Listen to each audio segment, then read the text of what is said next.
What's up, Tanner J-Man Show Nation? This is Tanner Lee, one half of the Tanner J-Man Show, and on behalf of myself and my co-host Josh the J-Man Munt, we appreciate you listening to our podcast. If you're a new listener to our podcast, please subscribe wherever you get your podcasts at. If that happens to be on Apple Podcasts, please give us a rating and review, as that helps us out a bunch. Watch our podcast live every Monday night from 6:30 to 7:30 Eastern Standard Time on the ISC Sports Network, and make sure to give us a like on Facebook and a follow on Twitter and Instagram at Tan and J-Man Show. Now sit back, relax, and enjoy some hot takes, topics, picks, and more on a brand new episode of the Tan and J-Man Show.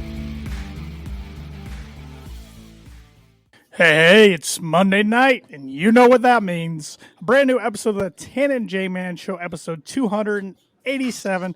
I am Tanner Lee. Across from me on the screens, my co-host, Josh the J-Man Munt, over there on Central Time. J-Man, what's going on? How was your weekend? Weekend was good. Did a lot of nothing.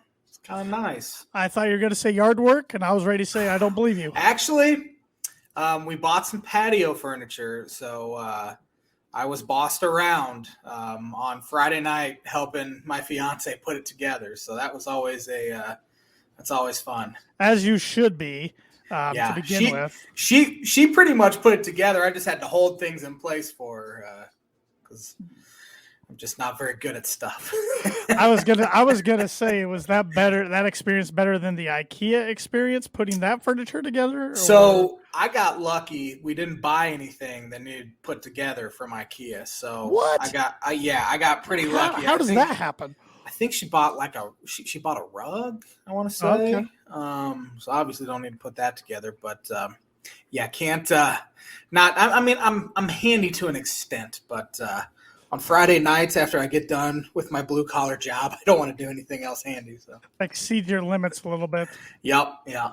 That's exactly Well, right. I hope you at least got a good dinner out of it. Yeah. Oh, got some tacos. Can't go wrong with tacos. No. That sounds pretty good right now. I'm pretty hungry. I haven't ate yet, so. Me either. But glad your weekend went good. The Cubs aren't helping you out by any means. Cubs had a good week. Shockingly good week, which I'm kind of rooting against them. But before we get any farther, I got some birdie bogey for you here. All right. Giannis Antetokounmpo had his 7th career playoff game with 30 points, 15 rebounds, and 5 assists, which tied Elgin Baylor for the 4th most in NBA history. Who are the 3 who have had more 30-point, 15 rebound, and 5 assist playoff games? It's getting to that time of year where we'll have a lot of NBA birdie bogey questions. Yes, that's a good one. NBA playoffs still going hot and heavy right now. Yep. 2 out of 3 get a par. All 3 get a birdie. Okay. So, Birdie Bogey brought to you by Noble Gnome LLC for fresh, locally grown, nutrient-dense produce from Bryce and Katie Romine of Mentone, Indiana. Like them on Facebook, follow them on Instagram, and check out their website, noblegnomellc.com. Get your veggies! I'm on their website as we speak. You can also get merchandise on there. Let's click on the merchandise, see what they got going on. Looks like they've had some new T-shirts since the last time I've been on the website. And my computer is frozen on the website, so I can't see. Oh, here we go. We're back. Got short sleeve T-shirts, long sleeve T-shirts, ladies short sleeve T-shirts, some CSA T-shirts, short sleeve, couple different color options, tote bag, hats, beanies, and stickers. Cool. And you can also get a farm card, which looks like it's pretty much a gift card. Nice. Yeah. I don't know if it's just on my end, but I can no longer see you. I can hear you, but I can no longer see you for whatever reason. There you go. My laptop's so old that the USB ports once in a while just don't want to work. So if I'm not paying attention, like I wasn't there because I was on a different page, it will just go out sometimes. So we need to collaborate with Noble Gnome and get them to make a shirt that says "Get your veggies." I think that's a great idea. Mm-hmm. So I'll pass that up the chain, so to speak. You know the owner pretty well. I do. So, well, your birdie bogey was NBA related. Let's go ahead and jump right into some NBA playoff talk. Conference finals are set now. don't necessarily think it was the matchups we thought we were going to get going into the playoffs. No, the two teams that played in the NBA Finals last year are done. They got up, both teams got up 3-2 and then lost out. Yesterday, the Bucks losing in Boston by 20-some points, and then an absolute shellacking laid on the Phoenix Suns last night by Luka Doncic and the Dallas Mavericks, where Luka had the exact amount of points or the same amount of points at halftime as the entire Phoenix Suns roster did with 27. Ever since Luka and Devin Booker got into that little trash talking match where Booker grabbed the ball out of Luka's hand, kind of motivated Luka a little bit, and Jason Kidd motivated Luka as well. His head coach saying he's terrible defensively, essentially, and Luka ended up locking in and putting on an absolute show last night. And I mean, that game was over by halftime, and I think it got up to at least 41 points at one point, which is just ridiculous, especially with the number one seed in the Western Conference, and they're done. I think Chris Paul's time to get a championship has come to an end. I don't see the Suns will probably stay pretty good. They have some really good young talent, but they're going to have to pay DeAndre Ayton. Book's going to ask for easily a max contract. And who knows what happens with Chris Paul? He's sitting there about he's pretty late 30s at this point. So I'm not sure if Paul ever gets one. Yeah, I thought maybe he would just hang him up, but it looks like I saw he tweeted earlier today that right after the game, his son texted him time to get in the gym. So I think he wants to run it back. But yeah, I think his time to get one's passed. I don't think it happens. Last year was obviously a missed opportunity, and then this year coming in as the 1 seed against a Dallas team that not many people even gave a shot to beat Utah in round 1, and now they say here in the Western Conference Finals. Well, this Suns team I don't think was a feared 1 seed. Patrick Beverley of the Clippers was on television today and getting great reviews, by the way, of his analysis. Yeah. He said players around the league aren't scared of Phoenix. He said, in our locker room, we won in Phoenix. That's it. That's interesting to say that. I think, Golden State as a 3, I think most people gave them the odds-on favorite to be the Western Conference champs. That's a pretty scary 3. Memphis didn't really scare anyone. They're out. Too young. Not their time yet. Yeah, super young. And then Ja gets hurt. And honestly, they played better without Ja down the stretch. Yeah, they really did. But as far as Phoenix goes, I didn't watch much of them this year, but they just seem kind of soft, which that kind of stuff doesn't fly in the NBA playoffs. And they were exposed. Definitely. Well, then Alvin Gentry got asked yesterday why DeAndre Ayton only played 17 minutes. And he said, internal issue. Well, that's not good. Yeah, that's a bad time to bench one of your best players. And they've already been in this year-long contract dispute as well, so I can't imagine Ayton's going to want to come back. No. But speaking of Pat Beverly, he said that Chris Paul is a cone. Doesn't guard anyone. Yes, he did. Doesn't guard anyone. That's a classic term I'm going to use for people now. Cones. Yeah, we used to say couldn't guard a statue, couldn't guard a chair. Now it's he's a dribbling cone. That's what he is. Classic. I am enjoying a lot of these present NBA players and like recently retired NBA players like JJ Redick joining these different channels that they bring a whole fresh new perspective that really needed when it's coming to NBA analysis. Yeah, I haven't listened to JJ Redick's podcast. He's good. Yeah, but I have seen snippets of it on TikTok, and it seems fantastic. Yeah, he's really good. he's given like inside scoop on stuff. I've seen a podcast with Duncan Robinson on it too, who's actually kind of fallen out of the rotation there in Miami, and he's fantastic as well. That's the greatest part of social media and podcasting and all of that. You get these active players telling stories and all sorts of stuff. But yeah, JJ Redick's fantastic. Pat Beverly, I saw a lot of guys are like, man, they're going to back up the Brinks truck for him. He was so entertaining last night. Well, they need new ones. I mean, the Stephen A's, Skip Baylesses, they just get so redundant. And Stephen A doesn't do anything except yell. He doesn't have any sort of coherent thought that comes out. It's just him yelling, trying to get his point across. Skip is so irrelevant at this point in his career. He should have never left ESPN, although I'm sure he's making an insane amount of money.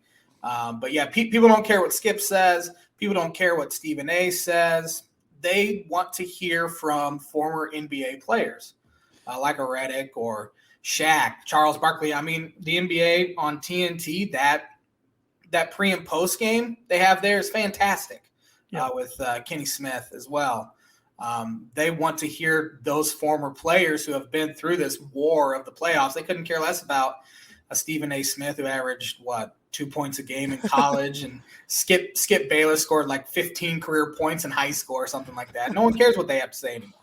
Yeah, but the Western Conference Finals is going to be fun. Golden State against Dallas. Mm-hmm. On the Eastern Conference side, we saw the defending champs, like you mentioned a few minutes ago, go down at the hands of the Boston Celtics.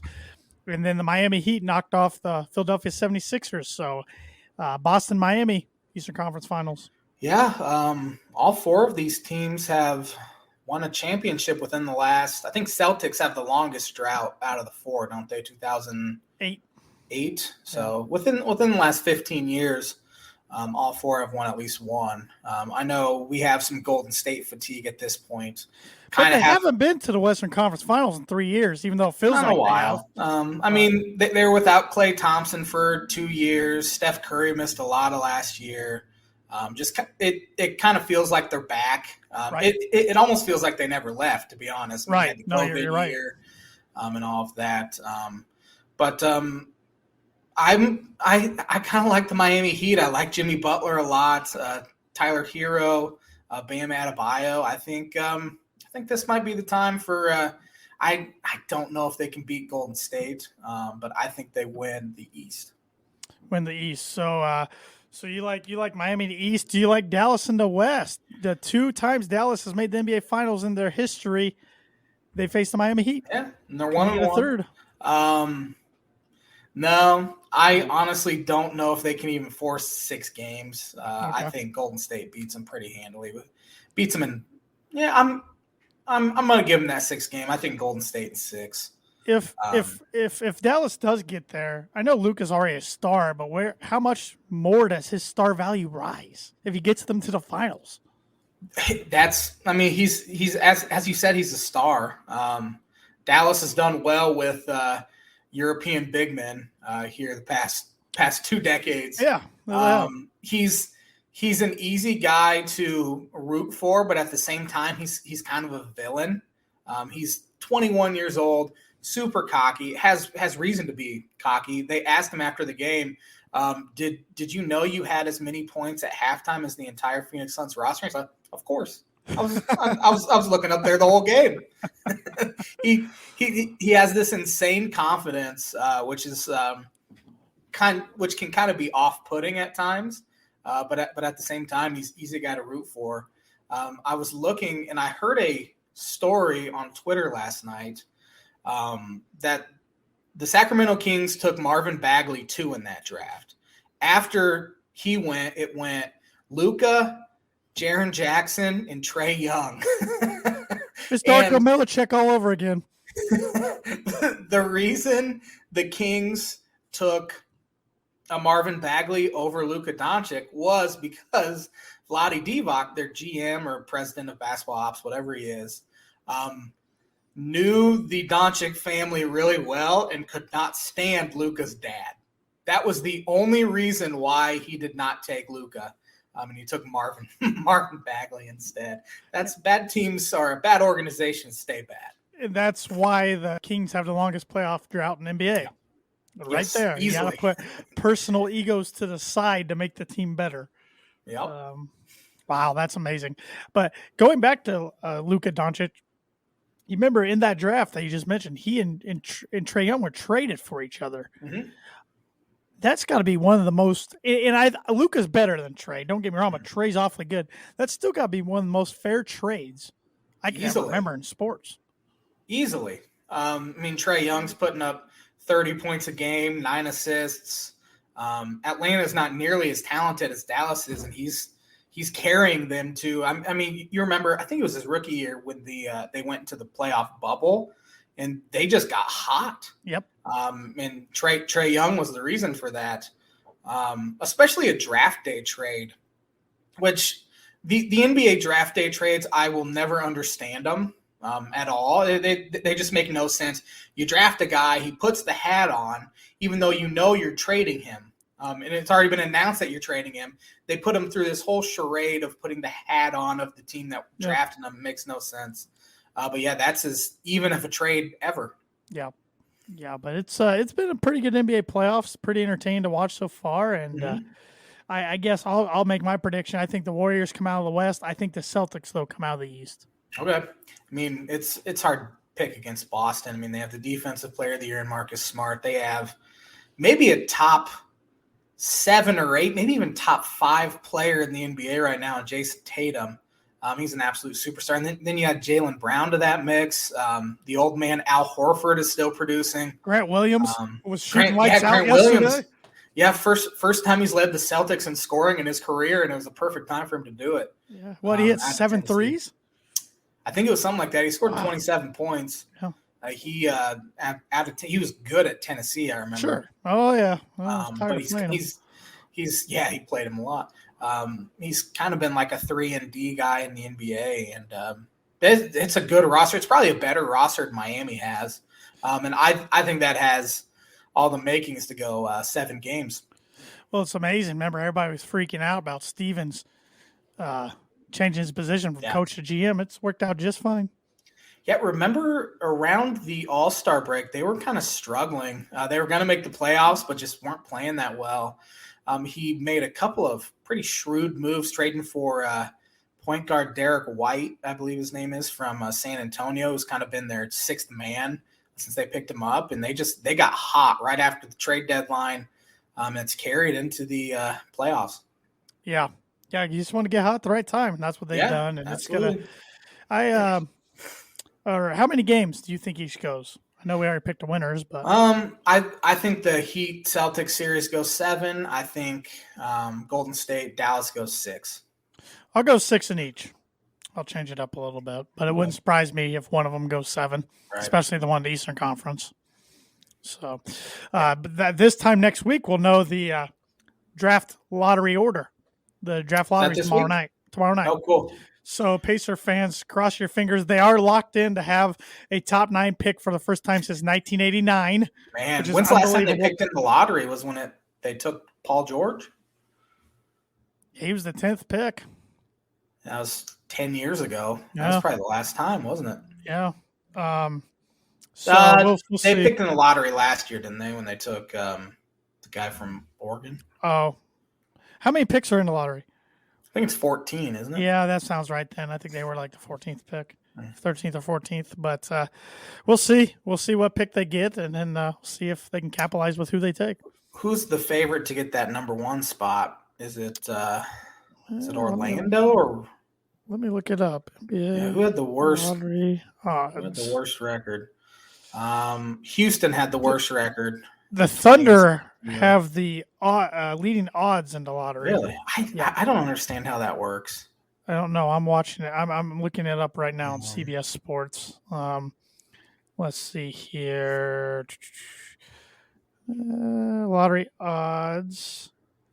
No, now this one. Now CBS is saying there was another website that said the Thunder. CBS is saying the Rockets, Magic, and Pistons all have a 14% chance. Yeah, they had the 3 worst records, I believe. Then it says the Thunder have a 12.5% chance because they own the Clippers pick, which occupies the 12th slot in the lottery. That gives them a 55% chance of picking the top 4. Pacers have a 10.5% chance of getting number 1 overall. Blazers have 9% chance. Kings 7.5%. Pelicans, by virtue of owning the Lakers pick, have a 6% chance. Spurs 4.5%. Wizards 3%. Knicks 2%. Watch it be a frozen ping pong ball. Hornets 1% and Cavaliers 0.5%. Speaking of Portland, look for Damian Lillard to try to get out. Yeah, wouldn't shock me by it at all. At all. That guy, he won Rookie of the Year, and he hasn't won any type of award since. Hasn't led the league in like any statistical category since. Great player, but like I think everybody was ready to put him into another level, and he just hasn't got there. It's not all his fault, but he's hit some insane buzzer beaters in the playoffs to win series. It's true. But yeah, he's I don't know if I'd call him one of the elite players anymore. He's good. He's on the other side of 30, and I think a team would absolutely want to trade for him, but I'm not sure he can be the go-to guy anymore. Yep. It'll be interesting. I'm still waiting for my Sonics to come back in the league and get that number one pick in a couple of years. It's going to happen. Sonics. I don't think they're ever coming back there, Tan. Yes, man. It's a case of when, not if. It's a case of when, not if. And speaking of a case, unless you got any other NBA talk you want. Speaking of a case, in my opinion, when, not if. Did you see the latest speculation about Jeff Brohm in Louisville going around late last week? I did not. No. Well, Jeff Brohm was at some speaking thing down in Louisville. Of course, he's wearing Purdue stuff, but it's at, gosh, I don't even know what it was. It was, but he was getting asked about the Louisville job a lot, and Jeff Brohm, being Jeff Brohm, was just completely honest, probably almost too honest to some people's liking. But he was asked about potentially returning to his alma mater to be their future head coach. And he said, and I quote, "Okay, those are all good questions on the Louisville job," as he addressed questions from the attendants. You know what? After being at Purdue 2 years when it came open, that was a tough call. Tough call, to be quite honest. Through my schooling and how I was raised, I believe in at least trying to do the right thing and having morals and values. It was too early to leave Purdue then. It just wasn't right. You build relationships. People treat you right. The people there have treated me great. You talk to recruits and they ask me things. Just a lot of things went into it. Brohm certainly didn't shut the door on the potential return to Louisville in the future when he says, and I quote, "But obviously now we're on year 6. I love this town, this area," speaking of Louisville. "I'm an alumnus of Louisville, so anything can happen in the future." And honestly, it's probably his dream job. I mean, absolutely. It's his alma mater. I think that's his destination job. Yeah, absolutely. And I mean, he made a good point. He was only at Purdue 2 years when that job came open. Right. When it was open, Rondell Moore just finished his freshman year, which ended up being the only year he was fully healthy at Purdue. But look what he did that year. George Karlaftis and David Bell were already committed. I mean, he had a lot of momentum going. Louisville was a dumpster fire at the time with their AD, president, and everything. Well, now they have a new AD. The president fired the old AD. Scott Satterfield, it's no secret, he's not liked at all by that fan base. I mean, a lot of people believe the wheels are already in motion to get him out unless he wins 8 or 9 games or more this next year. So, I mean, and I think a lot of Purdue fans have the same feeling. Like, we know we dodged a bullet the first time because of the timing in 2018. And now we're 6 years in. I mean, yeah, he still needs to have a good year, I think, at Purdue this year. But Purdue, I think, at least on paper, should have a pretty good year with their ease of schedule and a lot of guys returning. But, if he has a good year at Purdue and then Satterfield gets fired, that job opens up, he's probably going to be Louisville's number one target. And it wouldn't shock me at all if he goes. Yeah. I mean, honestly, Brohm would be setting Purdue up a lot better should he leave now than if he would have after year 2. 100%. He's done what I think Purdue fans wanted him to do when he got the job. That was at least bring Purdue back to a competitive level, making bowl games, things like that. And he's done that. So he's brought Purdue in a well better place now than where he found it. Right. But I don't know what all would go into that. I mean, Louisville can throw a lot of money around. They got a lot of that horse racing money down there. Big Ten Papa does John's have money. Well, not so much anymore. Yeah, I wouldn't say so anymore. Big Ten does have more money as far as like putting money in the resources and stuff than the ACC does. But I don't know. It would probably be tough for him to turn that job down twice. Sure. But it was just interesting. Yeah. That is interesting. Obviously, going to have to let it play out. But it's it's one of those things. As a fan, you're just dreading rumors at all. Yeah. Of that sort, but it's the nature of the beast at this point. It is, and it's we're in a college sports landscape, especially talking football and basketball, is ever changing. It feels like it's changing week to week, and so I have no idea. I mean, I think I was listening to podcasts today since we're talking football. They were talking about Big Ten football. There's a lot of talks going on. They might go away with the division starting next year in 2023, and they'll go back to every team has 3 teams they would play every year. And then you rotate all the rest, kind of like it used to be. And then the top 2 teams in the conference would face in the conference championship. So that pretty much means nobody in the West outside of Wisconsin and maybe Iowa could play in the Big Ten championship game, it feels like. Well, the thing I would like about it is, assuming they did what they used to do, 2 of produced 3 locked opponents would be Indiana and Illinois. Nice. I'm guessing because of rivalry trophy and everything. If I had to guess the third, because before the Big Ten expanded, they used to play their locked people were Indiana, Illinois, and Northwestern. For whatever reason, Northwestern was the third locked team. That's as good as it gets. So I've heard rumors if this all happens, it could be Northwestern or Iowa. So we'll see. I don't know. We'll see what happens. I mean, I'm sure every team in the West doesn't want to see the divisions go away, and I'm sure the teams in the East do.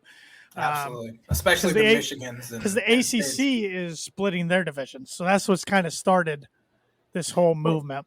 Or at the very least, it might be smart to switch the divisions up. Yeah, because I mean, the East is loaded. And the West is not as loaded. And it obviously geographically that is the East and the West. Leaders and Legends was a dumb name. But you could easily come up with a different, better name than Leaders and Legends and kind of make things more have a little bit of more parity there. I think what the driving force is behind this thought is they think if they split the divisions up, they might have a better chance of getting more teams in the playoffs. It's probably smart. Yeah, it's probably true. So I don't know. It's interesting. But yeah, I have just come, like, if you would have brought this whole Louisville thing up to me a year or 2 years ago, I would have flipped probably, but I've learned to come to grips with eventually I do think he's going to be Louisville's coach. Now, is that in 2023? Is that in 2026? I have no idea. I'm just coming to terms with eventually that's probably going to happen. There's just going to be a ton of rumors. Sure. I think I said it a few months ago, but there were rumors. Yeah, Underwood's going to leave and go to his alma mater, Kansas State, where he's going to take a $2 million pay cut and pay out his that's just ridiculous. pay off his own buyout just to come to Manhattan, Kansas because he misses it so much. No, and I mean. Maybe if they were giving a $2 million raise, that's something different, but not $2 million pay.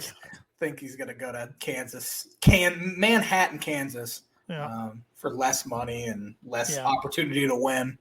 That's delusional, but it's part of being a college fan. You got to put up with all the rumors and coaching hot seat and coaching carousel, so to speak. So, what do you think of what Iowa's AD said this past week? Did you see what he said? Didn't see it. No. He said, talking about the NIL and all that, he's wanting to go back to the transfers have to sit out a year, which they literally just got rid of that this past year, essentially. So I don't think they can go back on it, but he thinks that will curb the NIL a little bit. And, of course, the Iowa AD was absolutely ripped by about everyone on social media. No, I don't think you can go away from that.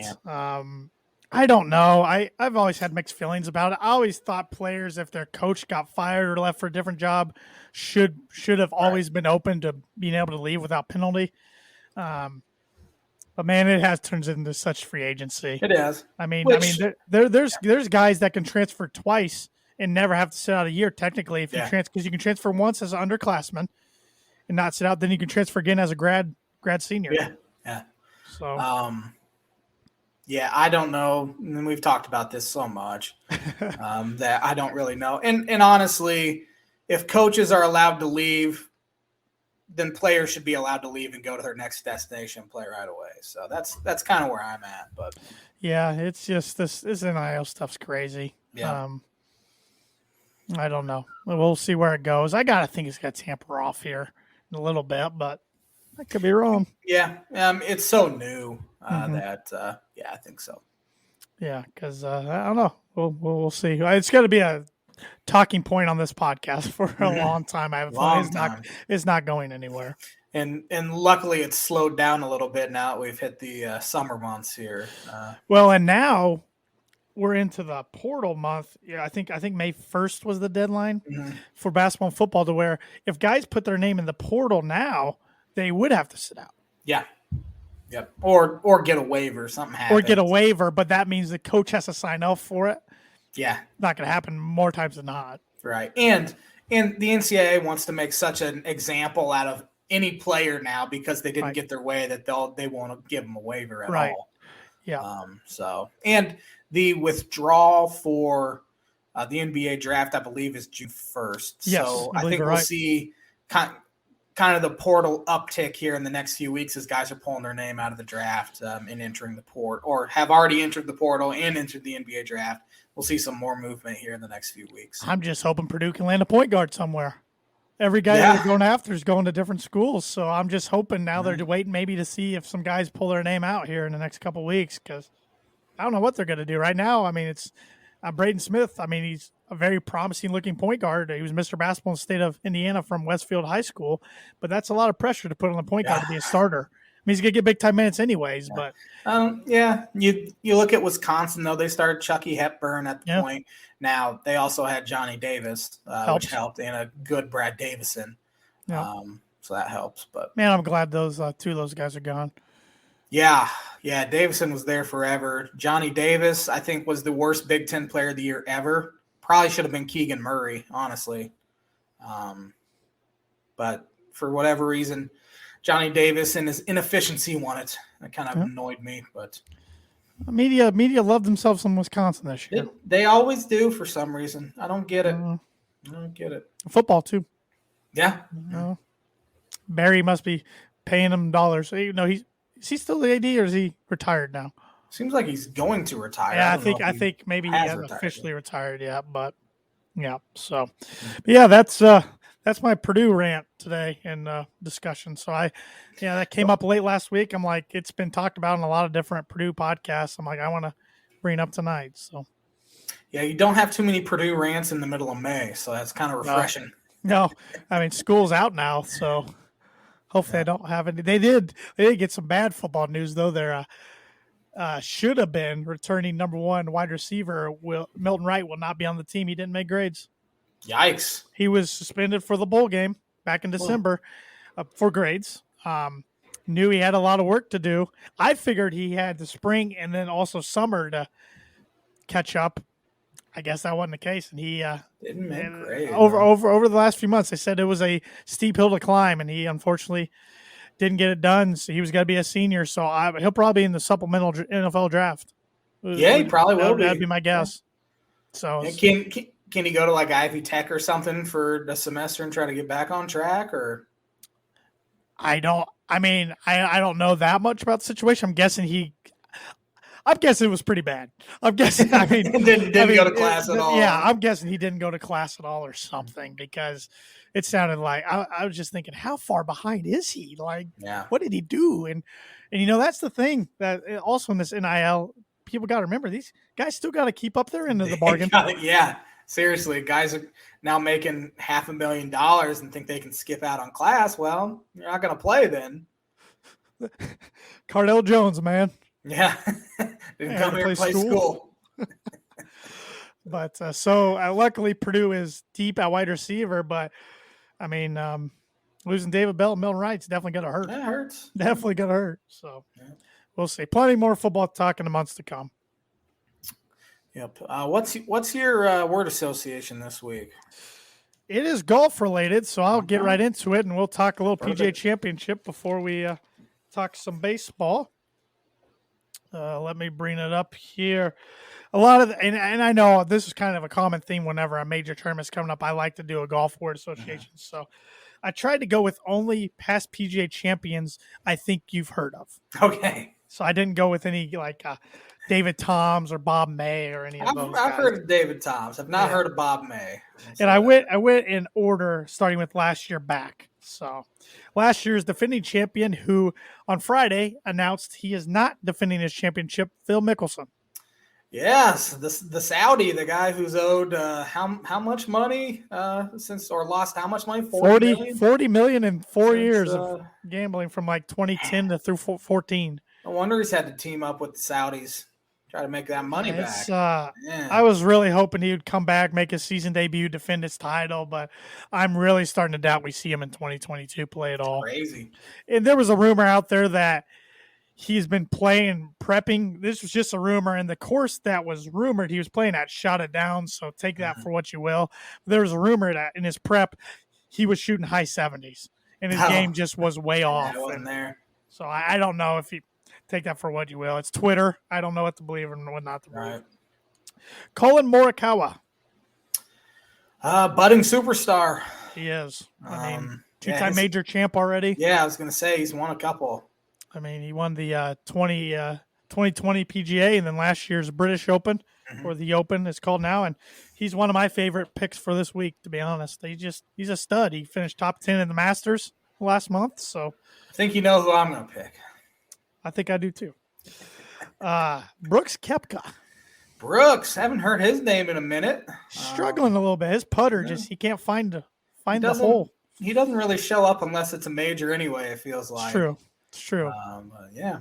He's a back-to-back PGA champion in 2018 and 2019. So it wouldn't shock me to see him in contention this week at all. Justin Thomas. JT, is he out of where? Is he out of Alabama? Alabama. Yep. Alabama. Yep. How many majors has he won? One PGA Championship. Yep. Okay. He's won a Players Championship. Is the PGA Championship or is it the U.S. Open where they want the winner right around even? That's U.S. Open. U.S. Open. The PGA is one that it seems like historically, like a lot of guys, if they're going to win one major, they win that for whatever reason. But ironically, that's the only major Arnold Palmer never won. He won the other three multiple times, but he never got a PGA. And that's the only one Jordan Spieth never got. Oh. For the Maybe career Spieth Grand gets Slam. it this weekend. He's one of the favorites. He, for whatever reason, I just checked the golf score on, I think yesterday, and did he end up winning yesterday? No, it was the defending champ one. Because he was, I think I saw Spieth, maybe it was Saturday, he was like 15 under or something. He was second at that point. His name is escaping me. He's an Asian player won yesterday. Let's see here. Jason Day. Jason Day, haven't heard him in a while. Ever since he had his what did he have? Vertigo. Yeah. There it is. 2 weeks ago, he was leading the tournament, the Wells Fargo Championship after the first two rounds. Shot 81 on Saturday. Yikes. Yeah. He shot like 9 over par. Was out of it. That'll do it. You got to bring it every day. Yeah. No pun intended. Rory McIlroy. Book it. That's all I got to say about 2014 PGA champion at Valhalla. Book it. Where's it at this week? It is at Southern Hills in Tulsa, Oklahoma. It was announced early last year was going to be there. It was supposed to be at one of Donald Trump's courses. It was going to be Trump's first time one of his courses ever had a major, but the events on January 6th last year made the PGA Championship decide to go in a different direction. Don't blame him. Padraig Harrington. Paddy. Was he on the Tiger Woods games? Yes, he was. At least one of them. I remember playing with him quite a bit. Yeah, at least one of them. He was a back-to-back PGA champion as well. 08 and 09, I believe. And he also won a British Open in that time. He got hot for like 2 years there. Tiger Woods, he's playing? He's playing, says he's feeling stronger than he did at Augusta. It's incredible that he's even playing. I know. A year removed. Yeah, he'll be the big storyline. I mean he'll be I think the storylines this week will be Tiger, of course. Can Spieth get the Spieth Slam? Phil Mickelson's absence, and Scotty Scheffler, I think, will be 4 really big storylines. Vijay Singh. Vijay Singh, man, when's the last time he's won like a major championship? Not even just a major, but like a tournament. I don't know the last time he's won a non-senior tour event, because that's all he plays anymore, really. So yeah. It's been a while. He was a star there in the early 2000s. Yeah, he was number one in the world. He was only a guy for a while that could kind of give Tiger a run for his money. 4 more here. John Daly. John Daly. Oh man, he's a character. He's an easy guy to root for. He is. His son's just like him too. So little John. Yeah. Yeah, John Daly won that in Crooked Stick down in southern Indiana in the early 1990s. Payne Stewart. Payne Stewart. Was he the one that passed away in the plane crash in 99? Yeah. Yep. He was a good one. Wore the knickers and the Finn Hogan cap. 2 more here. Jack Nicklaus. The great one. Yeah. I mean, obviously, probably a top 2 golfer of all time. The Golden Bear. He said, there was an article that came out today. He said the Saudis offered him $100 million to do the position that Greg Norman's kind of doing for them now. And he turned them down, of course. Norman's got himself into some hot water this week too. Norman gets himself in hot water all the time. He did it in the 90s. He's doing it now. So, and lastly, Gary Player. Gary Player, South African. Yep. Yeah. You won't find a guy his age in better shape than him. He looks great. He's got to be mid-80s, doesn't he? Yeah, and he does like so many sit-ups and push-ups a day. It's incredible. He's done more sit-ups and push-ups in one day than I have since high school. There's no doubt about it. A couple other storylines to keep track of. Justin Thomas's drought. I mean, he's kind of been struggling in majors the last couple of years for whatever reason. Brooks Koepka's health. Rory, I mean, he hasn't won a major since the PGA Championship in 2014. And let's see here. What's another storyline? Possible strong wins in Oklahoma this week. That's another one. So with all that said, J-Man, who is your pick this week? This will be the J-Man's Book It prediction of the week. You can book it that Rory gets this one done. He gets it done. Finally gets it done. He was unbelievable on the weekend at the Masters, where Sunday, I thought maybe he was going to get that one. He ended up not, but this is the one. What Rory needs to do, he's got to shoot something decent on Thursday. He shoots bad first-round scores, and then he lights it up, but it's like you got to do it every day. He's already done after Thursday. Yep. J-Man's Book of Prediction of the Week is brought to you by Indiana Farm Bureau Insurance Agent Travis Watring for life, home, auto, business, renters, workers' comp, and farm insurance.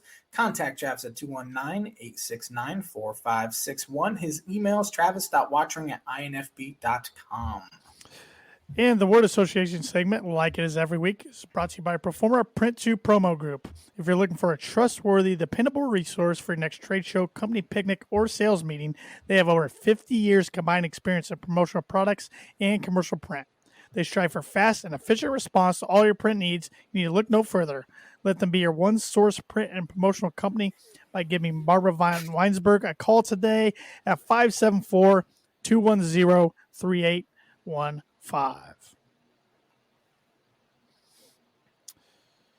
Well, J-Man, do you want to teach me a few things, or we got to talk some baseball? Who you taking? Oh, I haven't even picked. I was going to say, I was waiting for it. Goodness.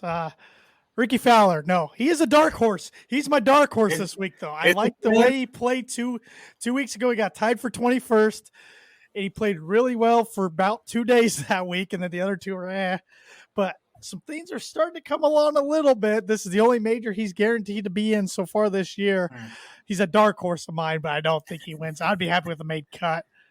I'm going to go with a guy who was close for a while at Augusta last month. And that's Cameron Smith. I think he's, the theme of tonight's episode when we're talking about things seems to be win, not if. And I think it's a matter of when Cameron Smith finally wins a major, not if. So I'm taking the Aussie, Cameron Smith. This episode is brought to you by The Damn Landing. Whether you want an epic burger, hand-tossed pizza, hand-bread tenderloin, seafood, craft beer, or a handcrafted cocktail, The Damn Landing is the place to be. Damn Landing is a bar and grill located on beautiful Lake Manitou, focused on freshness and quality. You can wash down their delicious food with one of their 16 beers on tap, including a constant rotation of today's best micro brews and domestic flavors, or a handcrafted cocktail made using fresh ingredients. Take in the fantastic views of Lake Manitou and their beer garden or outdoor bar area. Whether it be boats or wheels, the Damn Landing is the place to be, located at 1305 Ewing Road in Rochester. I saw the beer garden is officially open. Yes, I have not been yet, but I'm gonna have to make a trip there soon. Sir, I could go for some Damn Landing pizza tonight. Ooh, that sounds pretty good. That sounds good. Why don't I educate you here real quick? Yeah, the world knows I need it. So, let's see here. In 1954, Ted Williams got 8 hits in the first game of a doubleheader. In his first game. So it was a doubleheader. I assume he had 8 hits throughout the 2 games since breaking his collarbone. So he was a pretty good one. And I know I sound like a broken record. I've said this over and over again, but I think he's the most mentioned guy on the On This Day segment in Tan and J-Man show history. It's a pretty week on this day. Who won the 34th NBA championship on this day in 1980? Why do I think it's like a weird team? I'm going to go with the 76ers. The LA Lakers beat the Philadelphia 76ers 4 games to 2. At least they were in it, I guess. But yeah, I only knew that because of the HBO show Winning Time, which was have not watched it yet. Fantastic. I gotta watch that. It was really good. They did it. They won Game 6 without Kareem, who had a severely sprained ankle, but Magic put on a show, scored over 40 points, I believe. It's pretty good. He was a rookie that time. On this day in 1984, Philadelphia Phillies pitcher Steve Carlton hits a grand slam off of Fernando Valenzuela. We've seen pitchers. Yeah, we saw a pitcher hit a grand slam off the Cubs. That was one of my favorite moments of my life, just because I don't even remember who was next to me. I just remember whispering, I hope this guy hits a grand slam so I could turn around and see Josh's face. And it happened. I about fell down laughing. At that point, I kind of had to laugh too. That was a shellacking that day. That was awful. It was an awful day. Good day, terrible few hours. Who won the NBA Rookie of the Year on this day in 1985? 85 Rookie of the Year. I don't even know who the heck was a rookie in 85. Well, Jordan wasn't a rookie in 85, was he? I'm going to go Michael Jordan. Michael Jordan is correct. He was drafted in 84, but the season went into 1985. All right. Yeah. Okay. On this day in 1996, Sammy Sosa is the first Chicago Cub ever to hit 2 home runs in 1 inning. Yeah. It's pretty good. I think they've done it. I'm pretty sure they've done it since. Somebody's done it since. I was going to say, I wonder who. I don't know. I remember Mark Bellhorn hit a homer from both sides of the plate in 1 game. I can't imagine it was the same inning. That would have been crazy if it was. Let's see.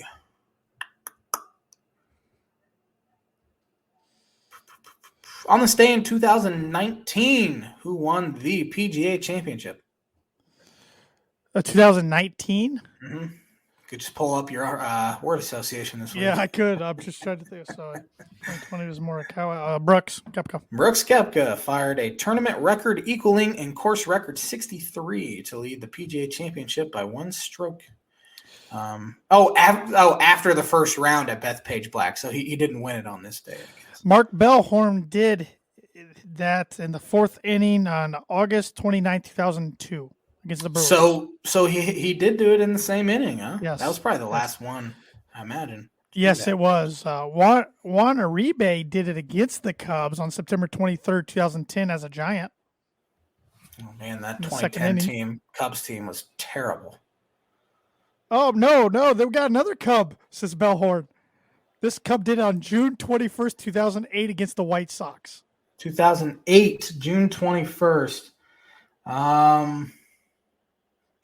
It's got to be either Soriano, Derek Lee, or Ramos Ramirez. Is it one of those three? No. Oh, Mark DeRosa? Jim Edmonds. Jim Edmonds. He was my next guess, I swear. I forgot he was Cub. Yeah. I remember they picked him up. He was on the Padres. He was terrible with the Padres. There's been quite a few guys to hit 2 home runs in 1 inning throughout the history of baseball. I will never forget Fernando Tatis Sr. hitting 2 grand slams in 1 inning against the Dodgers back in like 2004, I want to say. He was a Cardinal. Not seen it on here, but maybe this is just for home runs and not grand slams for whatever reason. I don't know. Yeah. I'm not seeing them on here, though. Oh, that was 1999, Josh. I thought it was 2004. I was way off. Against the Dodgers. Yeah. There's a lot of ex-Cubs here, like Eric Karros and Karros. Nomar. Nomar didn't do it as a Cub. But as a Red Sox. Jared, just a lot of weird names like Jared Sandberg, Carl Everett. Huh. I mean, just a lot of guys you don't think. Julio Lugo, a lot of guys you have. Michael Kadire. Rest in peace. A lot of guys I haven't thought of for a while. But back to the on this day. That's it. That's all I got. That's all you got. And the On This Day is brought to you, like it is every week, by Mooney Woodcrafts. Mooney Woodcrafts is a veteran-owned and operated custom woodcraft shop based out of North Carolina with Indiana grassroots. They provide 100% hand-cut custom designs that fit your needs. From signs to growth charts, their custom pieces make a great addition to any home, office, or man cave. To see some of their recently completed projects, visit them on Facebook or on Instagram at Mooney Woodcrafts. And for orders, contact them at mooneywoodcrafts@gmail.com. If you want a boiler plate, if you want or sign, if you want a Illinois sign, a Hoosier sign, a Butler Bulldog sign, Notre Dame, Cubs, whatever it may be, contact Mooney Woodcrafts, mooneywoodcrafts@gmail.com. Yes, sir.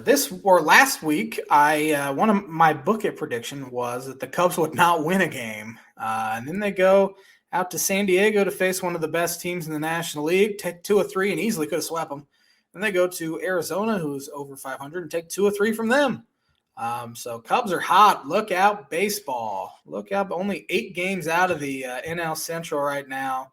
And I don't even think they have the wild card standings up yet, but I can't imagine they're. No, I was looking at them today. But Cubs played some decent baseball this week. Got good pitching, good timely hitting. I can't really complain. Honestly, it's to the point this season that I kind of want them to lose as much as possible to get a top pick.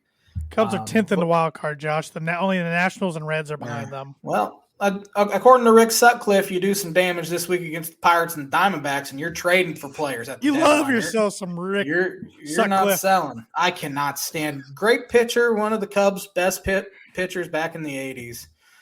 Won a Cy Young for him in 84, but that dude is Tony Romo-esque on Cubs broadcast. Get him off of J-Man's TV. That's what I'm doing. I hate Tony Romo on TV, so I hate Rick Sutcliffe. But, a couple of notes here, interesting notes. Cubs are 9-9 on the road. You usually say go 500 on the road and you're going to be pretty good. Well, the Cubs are 4-11 at home, so it's not going well for them. But Wilson Contreras has been the best catcher in baseball this year. Only 4 catchers in baseball have 100-plus plate appearances, and Wilson leads them all in OPS, and he has an OPS of 125 points better than the next closest guy. So I think they can, if they don't end up signing him to an extension, which I can't imagine they will during the season, they might end up trading him at the deadline for a pretty good haul, which would be sad, but at the same time kind of exciting to see who they could get, because the Cubs minor league system is playing really, really good baseball right now. So it's kind of fun to follow. But a couple notes around the league. The Cincinnati Reds lost a game yesterday, even though they threw a no-hitter. That's very hard to do. Yeah, that was the first time a team had won a game after getting no hit since 2008. Hunter Green, their top prospect, who David Bell stupidly let throw 119 pitches yesterday, even though he walked 5. and he didn't even make it through the 8th after he walked 3 or something like that, and then gave up a fielder's choice and a run scored. But he became the first starting pitcher since April 12th, 1992 to throw 7+ innings, give up no hits, and still get a loss. That guy's name was Matt Young. We were just 2 and 3 months old, J-Man. Yeah, we were pretty young, and so we got to see a little bit of history yesterday.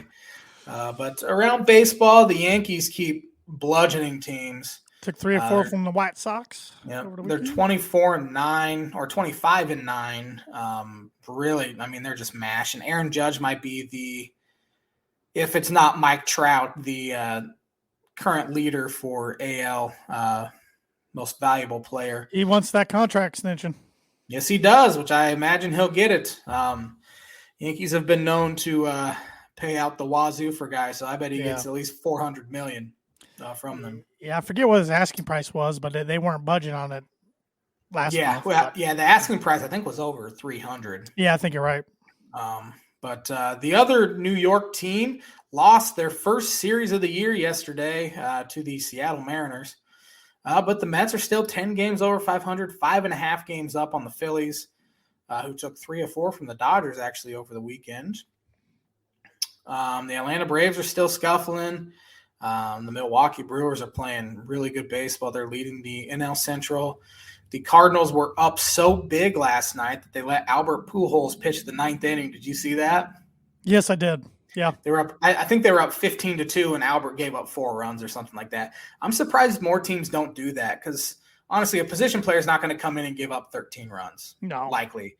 I remember a few years ago, the Dodgers did it with Russell Martin, where they would just be up like 8 or something. They wanted to save a pitcher, and they just let Russell Martin try to get outs, and he get out of about every game.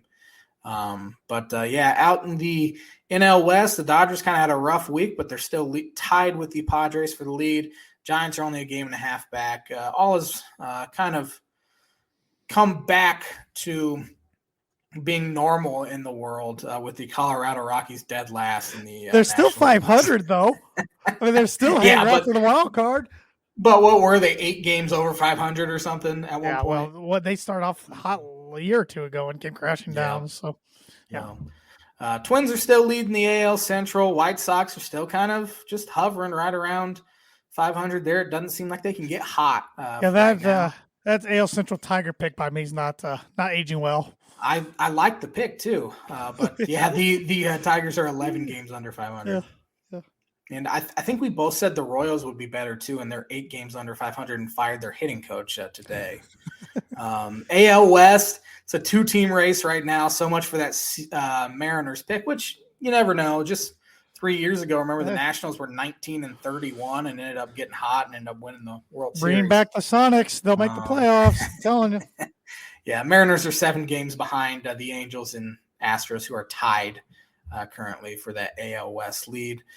The Oakland A's are pretty bad, but they're not the worst team in the American League this year so far. That's been the Tigers. Reds, worst team in baseball, still 9-26. After they looked like they were going to be a little, maybe get a little hot here and win a few games. Not going to change. They end up getting or throwing a no-hitter and still losing. So that's just kind of been a microcosm of the Cincinnati Reds season so far. They're the only team without double-digit wins so far. Hate to see it. You just hate to see it. But other than that, not a whole lot happened around baseball this week. One thing we did not get to talk about tonight, we're running out of time. We got the Birdie Bogey, then we're going to wrap things up. We'll talk about next week. NFL schedule got released last week, and it just blanked my mind till right now. So, yeah, I completely forgot about that as well. So we can talk about that next week. Yep. All right, I'll hit you with this Birdie Bogey real quick. Let me pull it up on my phone. Giannis Antetokounmpo. Actually, I have a stat here. The Boston Celtics will play in their 37th Eastern Conference Finals, which means they will now have played in exactly half of the Eastern Conference Finals ever. That's ridiculous. Yeah. Giannis Antetokounmpo has a 7th career playoff game with 30 points, 15 rebounds, and 5 assists, which tied Elgin Baylor for the 4th most in NBA history. Only 3 players have more. Who are they? I can only think of 2. LeBron. LeBron is one of them. Oscar Robinson. Nope. Oh my God! I thought for sure those were the two I had for sure. Read the stats to me again. I was so locked in. I thought 30 points, 15 rebounds, and 5 assists. Giannis had 7 career playoff games so far with that. I don't think it's right. Durant? No. No, I was so locked in. I thought Oscar Robertson for sure, triple-double machine. But Kareem Abdul-Jabbar. that would make sense. And Wilt the Stilt Chamberlain. Yeah, that would make sense. Yeah. I just was so flustered. I thought for sure I had a par in the bag. I thought you had a decent chance. I did. I thought Oscar Robertson for sure. Yeah. Those are the only two names I even think of during the show. So I know Big O was a big triple-double guy, but man, 15 rebounds. I know. Is a lot, even for a guard, especially. Oh well, I'm up to 5 over par. I'm 1 behind you now. Thanks for watching the Tan and J-Man Show live on the ISC Sports Network. We will be back at it next Monday with another episode. Have a fantastic week, everybody.